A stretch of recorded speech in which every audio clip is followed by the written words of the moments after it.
तेजस्वी यादव ने गोपालगंज उपचुनाव में जो उम्मीदवार उतारा है, जिनके नाम की घोषणा की है, उससे यह माना जा रहा है कि तेजस्वी ने एक बड़ा चाल जो है वो चली है। इस चाल के बाद भारतीय जनता पार्टी चारों खाने चित हो गई है। ऐसा हम इसलिए कह रहे हैं क्योंकि बिहार में गोपालगंज विधानसभा सीट पर होने वाले उपचुनाव में जाति समीकरण में मेन फैक्टर के तौर पर देखा जा रहा है और कोई जाति तो वो है वैश्य समाज, यानी कि बनिया समाज का वोटर। बनिया समाज वोटर को लेकर कहा जाता है कि वो भारतीय जनता पार्टी का कोर वोटर है। ऐसे में तेजस्वी यादव ने जिन उम्मीदवारों के नाम का ऐलान किया है वो नाम है मोहन गुप्ता। मोहन गुप्ता आरजेडी के टिकट पर महागठबंधन के प्रत्याशी होंगे गोपालगंज से, और इस उम्मीदवार के ऐलान के बाद भारतीय जनता पार्टी कहीं ना कहीं चारों खाने चित हो गई है। क्योंकि मोहन गुप्ता वैश्य समाज से आते हैं और कहीं ना कहीं उनकी उम्मीदवारी के बाद भारतीय जनता पार्टी असहज हो गई है और यह माना जा रहा है कि तेजस्वी यादव की इस चाल के बाद वो वैश्य समाज यानी कि बीजेपी के कोर वोटर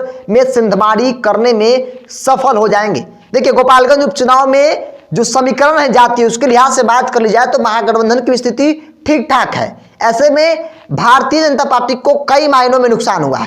पहले बड़ी बात है कि नीतीश कुमार महागठबंधन में आ गए हैं तो कोयली कुर्मी का वोट जो है वो महागठबंधन के साथ आ गया। दूसरी बड़ी बात है कि मोहन गुप्ता को तेजस्वी यादव ने उम्मीदवार बनाया है तो वैश्य समाज के वोटरों में सेंधमारी करेंगे और वहां पे अच्छी खासी वोट है, तकरीबन 20,000 के आसपास वैश्य समाज के वोट हैं। वैश्य समाज का वोटर अगर ज्यादातर वोटर अगर तेजस्वी और महागठबंधन की तरफ या कहे तो इजहार करते हैं तो साफ जाहिर है कि परंपरागत जो भारतीय जनता पार्टी की सीट रही है गोपालगंज वो हार के कगार पर है। यानी कहीं ना कहीं जिस सीट को लेकर कहा जाता है कि भारतीय जनता पार्टी उस क्षेत्र से लगातार चुनाव जीतती रही है तो वो उसके लिए इस बार उपचुनाव जो है वो चुनौती बन गया है। विधानसभा सीट के चुनावी समीकरण की बात कर ले तो महागठबंधन पूरी तरह से अलर्ट मूड में है। महागठबंधन चाहती है कि दोनों में से दोनों सीट जो है वो जीते। मोकामा भी जीतेंगे क्योंकि मोकामा तो आरजेडी का गढ़ है ही, और गोपालगंज जो बीजेपी का गढ़ है वो भी चुनाव जीते।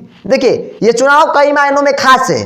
एक दो विधायक के जीत जाने से ना सरकार बननी है किसी के ना बिगड़नी है, लेकिन महागठबंधन और नीतीश कुमार का लिटमस टेस्ट भी है क्योंकि नीतीश कुमार 24 का आगाज कर चुके हैं। अगर इस बार उपचुनाव में अपनी स्थिति को मजबूती से नहीं दर्ज करा पाएंगे तो यह कहा जाने लगेगा कि इनका पहला प्रयोग ही फेल हो गया है। महागठबंधन ने जो चाल चला है गोपालगंज में, वो कहा जा रहा है कि उस चाल के बाद भारतीय जनता पार्टी पूरी तरह से चित हो गई है। महागठबंधन की वोट बैंक की बात कर ली जाए तो वहां पे यादवों की संख्या अच्छी खासी है, मुसलमान की संख्या अच्छी खासी है। कोयली कुर्मी अब जो है भारतीय जनता पार्टी नहीं बल्कि एनडीए नहीं बल्कि महागठबंधन में आ गए हैं, चूंकि नीतीश कुमार आ गए हैं तो ऐसे में महागठबंधन और पहले से मजबूत हो गई है।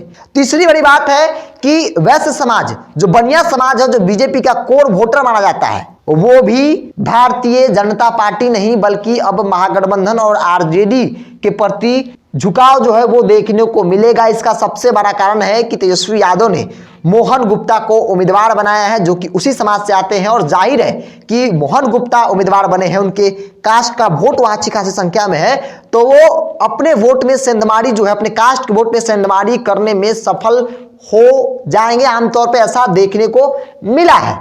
हालांकि तेजस्वी यादव का यह जो बनिया कार्ड जो उन्होंने खेला वो कितना सफल होगा यह तो देखने वाली बात हुई, लेकिन कयास लगाए जा रहे हैं। राजनीतिक दलों में चर्चा जो है वो तेज हो गई है कि भारतीय जनता पार्टी ने जहां राजपूत समाज से आने वाली जो स्वर्गीय सुभाष सिंह की पत्नी उम्मीदवार बनी है तो वही उनके सामने जो है वो वैश्य समाज से आने वाले मोहन गुप्ता जो है वो मैदान में उतर गए हैं। तो लड़ाई काफी दिलचस्प है और यह कहना मुश्किल नहीं होगा कि तेजस्वी यादव और महागठबंधन का पलड़ा जो है वो गोपालगंज में भारी है। मोकामा तो खैर भारी शुरू से है, गोपालगंज में भारी हो गई है।